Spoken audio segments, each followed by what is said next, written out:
몇 시간에 담당 전사님이 마태복음 21장에 나오는 두 아들의 비유의 말씀을 본문으로 해서 순종과 불순종에 대해서 말씀을 전했습니다.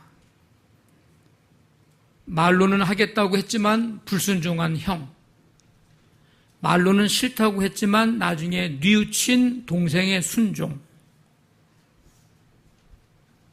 이 동생의 순종이 아버지의 뜻에 맞았던 것처럼 삶에서 하나님의 뜻을 따라야 된다.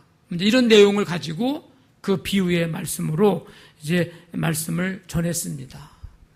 그리고 이제 정리하는 의미에서 설교를 마칠 때쯤 돼서 이제 학생들에게 다시 질문을 합니다. 자, 순종의 반대는 뭐라고 했죠? 하고 이렇게 전사님이 학생들한테 물어봤어요.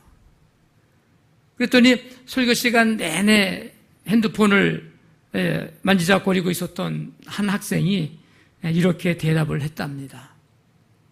순종의 반대는 잡종이요.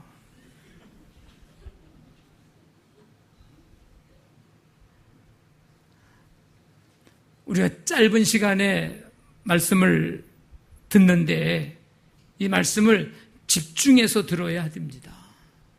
집중해서 듣지 않으면 오해가 생기고 시험에 들기 쉽습니다.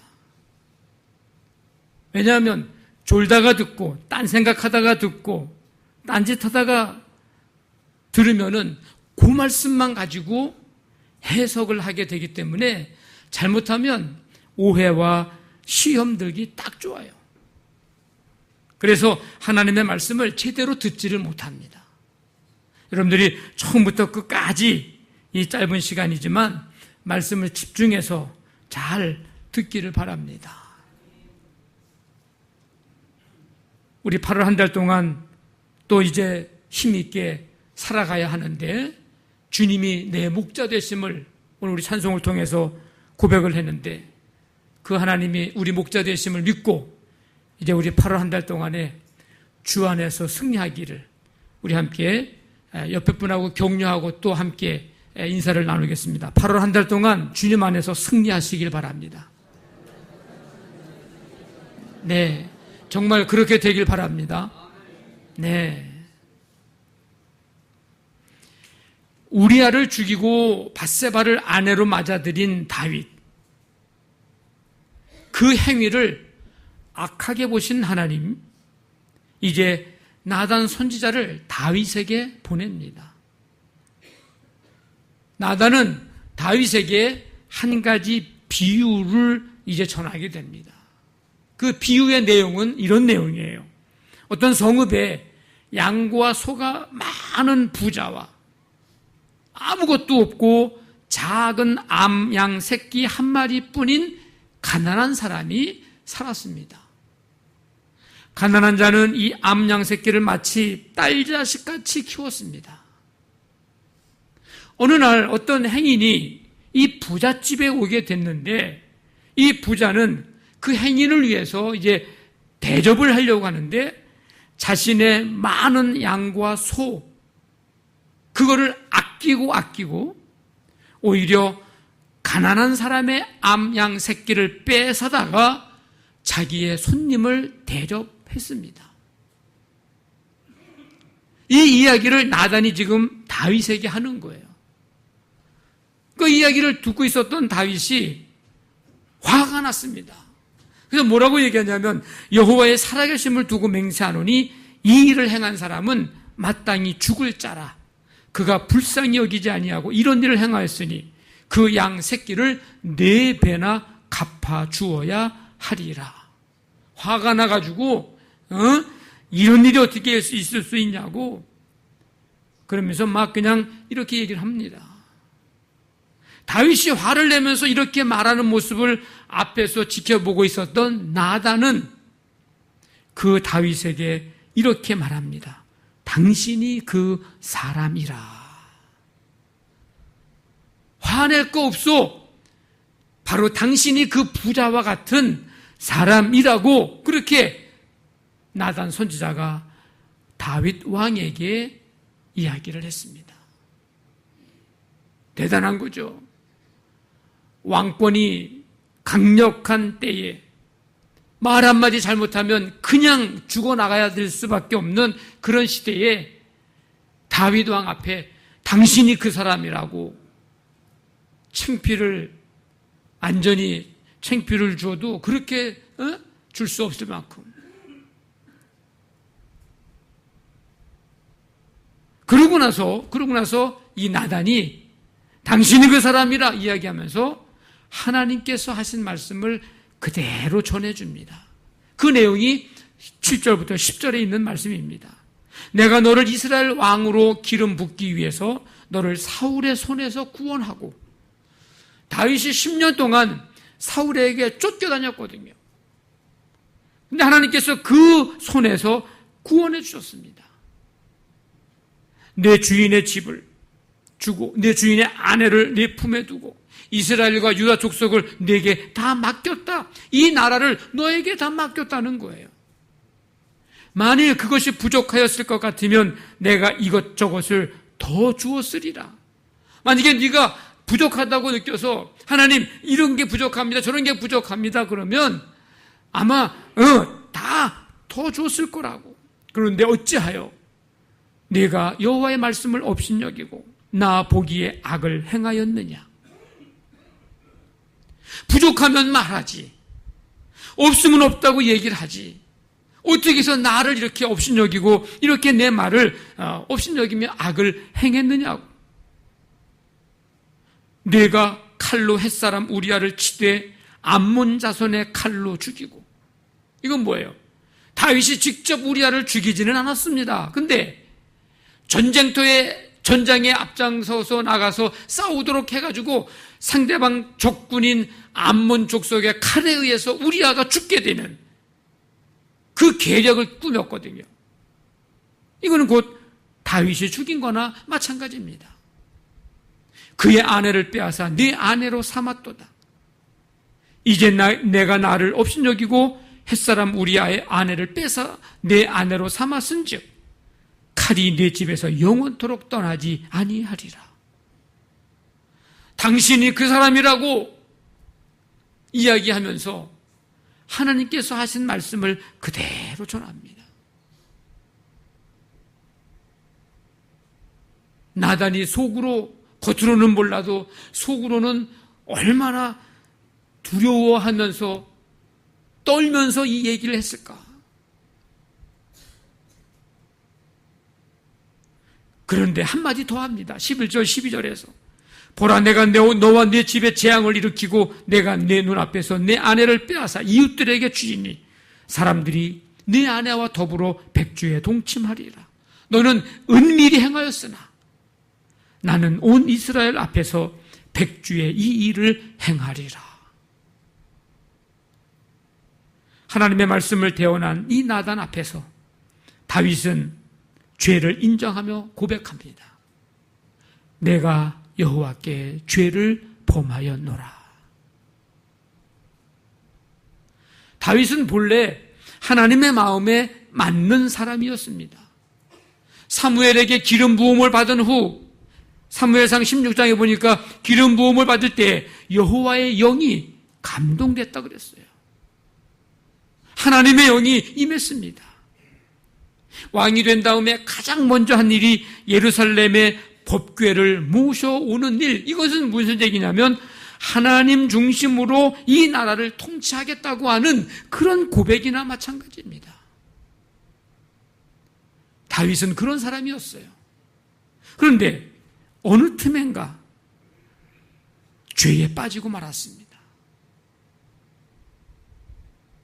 근데 사실은 오늘 이 죄를 범한 이 우리아를 죽이고 우리아의 아내 밧세바를 이제 아내로 빼앗아 오는 이 죄, 이것은 겉으로 나타난 현상적인 결과적인 그런 모습이고, 그렇게 되기까지의 그 원인과 이유를 우리가 더 눈여겨봐야 됩니다. 어떻게 해서 이 죄악의 길로 들어서게 됐는지,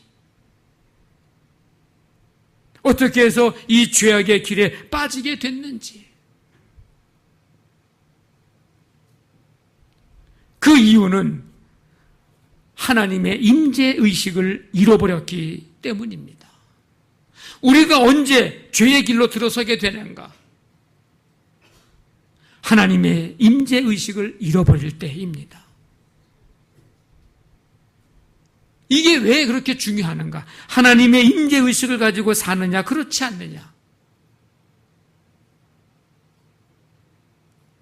내가 하나님이 오늘 우리와 나와 함께 하시고 나와 동행하시고 내 앞에 계시고 이 하나님의 임재의식이 왜 그렇게 중요하느냐? 죄악의 길로 내가 들어서게 되느냐, 죄악의 길을 벗어버릴 수 있느냐가 결정되기 때문입니다. 죄악의 길로 들어서느냐, 죄악의 길에서 내가 돌아서느냐가 결정되기 때문입니다.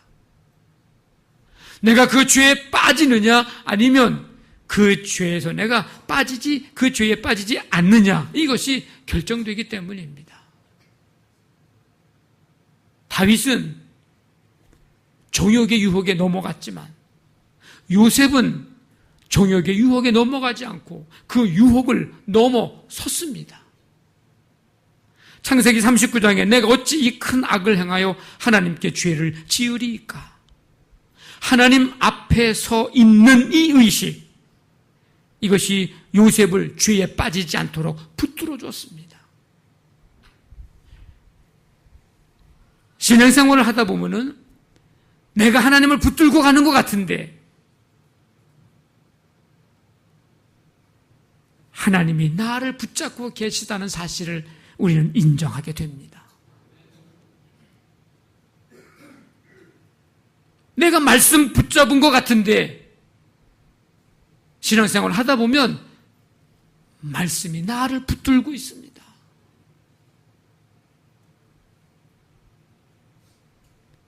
다윗이 유혹에 빠졌을 때에 하나님의 임재를 상징하는 이 법궤는 지금 어디 있는 거예요? 암몬과의 싸움터에, 지금 전쟁터에 나가 있습니다. 왕궁에서 다윗의 눈은 늘 법궤를 향하고 있었습니다. 하나님의 임재를 의식하면서 통치했다는 거죠. 근데 법궤가 보이지 않자 눈이 다른 곳을 향하게 되고 결국 유혹에 넘어가고 말았습니다. 모든 죄는 하나님의 임재에 대한 의식을 잃어버리는 것으로부터 시작이 되었습니다. 우리가 어떻게 죄악의 길로 들어서게 되는가? 그 출발이 어디서부터 시작되는가?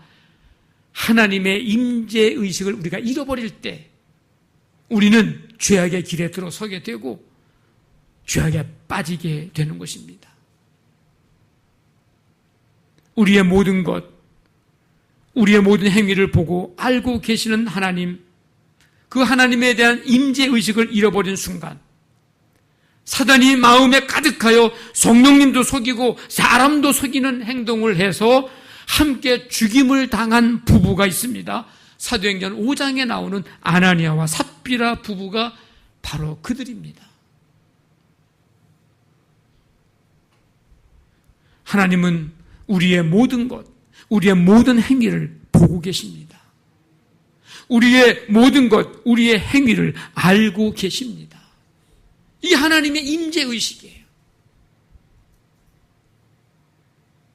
오늘도 나와 함께 하시고, 오늘도 내 앞서서 가시고, 오늘도 내 곁에서 계시고, 오늘도 나를 지켜보시고 하시는, 함께 하시는 하나님. 이 하나님에 대한 임재의식. 그래서 시인은 10편 139편에서 이렇게 고백합니다.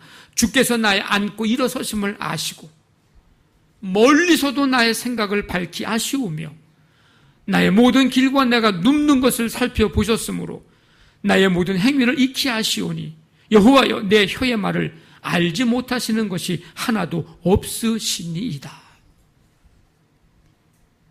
그래서 우리가 행동을 조심해야 하고요. 그래서 우리가 생각을 조심해야 하고요. 그래서 우리가 말을 조심해야 합니다. 우리 눈에 보이지 않는 하나님이라고 해서 혹 여러분 살아가면서 우리 마음과 의식에도 하나님 없이 사는 것은 혹시 아닙니까? 교회 와서 예배 드릴 때만, 성경을 펼쳐서 성경을 볼 때만, 그때만 하나님이 계신 것을 느끼고 성경을 덮거나 교회를 떠나서 생활하는 삶의 현장 속에서는 하나님의 임재의식, 우리의 마음과 생각에 하나님이 없는 것은 혹시 아닙니까? 불꽃 같은 눈으로 우리의 모든 것을 보고 계시는 하나님, 그 하나님에 대한 임재의식을 느끼며 살아갈 때 우리는 죄에 빠지지 않게 될 것이고 우리가 끝까지 믿음의 길을 걸어가는 승리자가 될 줄로 믿습니다. 우리가 어떤 삶일 때 죄악의 길로 들어서게 되며 죄악의 길에 빠지게 될까? 하나님의 말씀을 가볍게 여길 때입니다.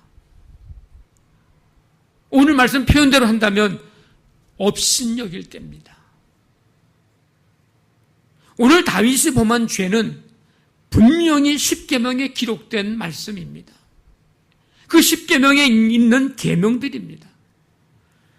다윗이 십계명을 알았을까요? 몰랐을까요? 다윗이 알았죠.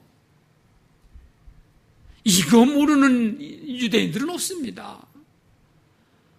그냥 알고 있을 정도가 아니고요, 아마 달달 외웠을 것입니다. 그럼에도 불구하고 범죄하고 말았습니다. 이유가 뭘까요? 나단이 다윗을 책망하는 하나님의 말씀을 통해서 우리가 알게 되는데, 9절에 보면 어찌하여 내가 여호와의 말씀을 업신여기고 나 보기에 악을 행하였느냐. 이건 단순히 하지 말라, 하라 이런 계명을 가볍게 여긴 것뿐만이 아니라 더 중요한 것은요, 하나님이 다윗에게 하신 약속의 말씀이 있어요. 사무엘하 7장에 보면 이게 아주 다윗의 언약이라고 하는 아주 중요한 말씀이 있는데, 내 집과 내 나라가 내 앞에서 영원히 보존되고 내 왕위가 영원히 견고하리라. 다윗에게 하신 하나님의 언약의 말씀이에요. 그 약속, 그 말씀을 가볍게 여긴 겁니다. 업신여긴 겁니다. 여러분, 사울 왕이 신앙과 삶이 왜 죽게 됐을까요? 그 원인이 뭘까요? 하나님의 말씀을 지키지 않는, 업신여기는, 가볍게 여기는 원인이 바로 그가 왕에서 내려오게 된 원인이었습니다. 사울의 죽은 것은 여호와께 범죄함이라 그가 여호와의 말씀을 지키지 아니하고 여호와께 묻지 아니하였으므로 여호와께서 그를 죽이시고,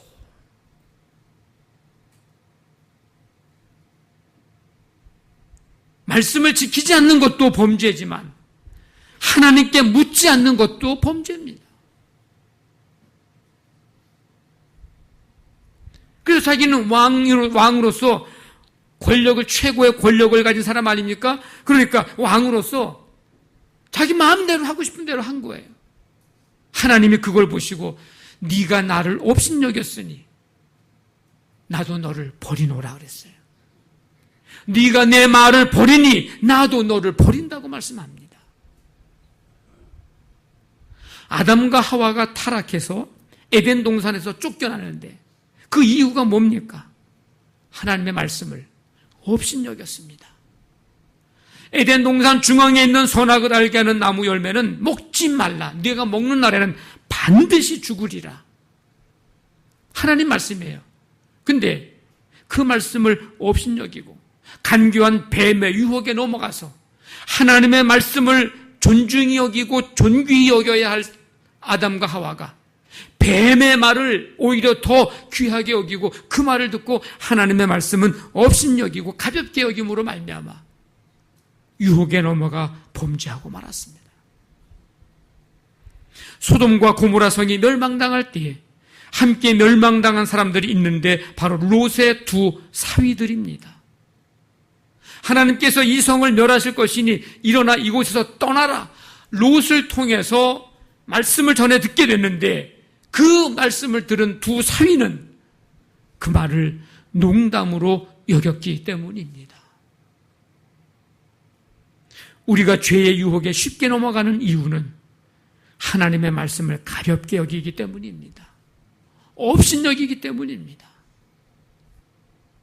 하나님께서는 다윗이 우리아를 죽이고 그의 아내를 빼앗아서 자기 아내로 삼은 것, 이거를요 그냥 다른 사람 죽인 살인죄, 다른 사람 아내를 빼앗은 죄, 너 이게 졌지? 그래서 하나님이 지금 말씀하시는 게 아니에요. 물론 그것도 큰 죄지만은 더 중요한 것은 이거는 하나님을 업신여겼다는 거예요.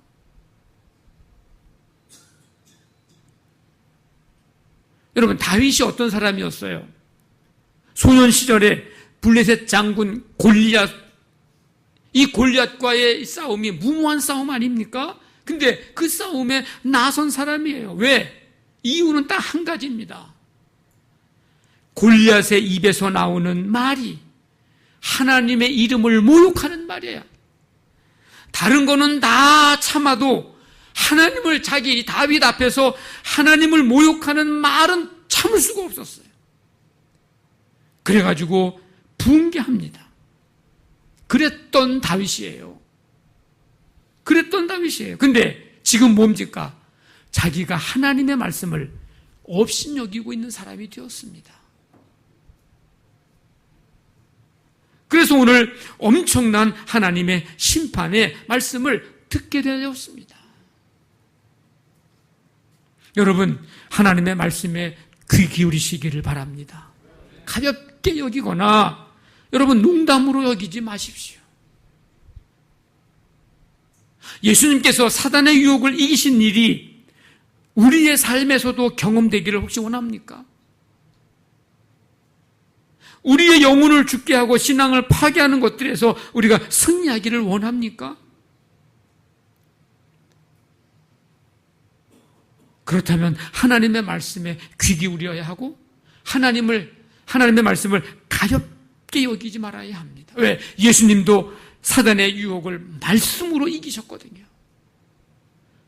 우리는 승리는 원하는데 그 승리의 과정은 별로 생각하지 않아요. 뭘로 이겼느냐가 중요하지 않습니까? 하나님의 말씀으로 사단을 물리셨어요.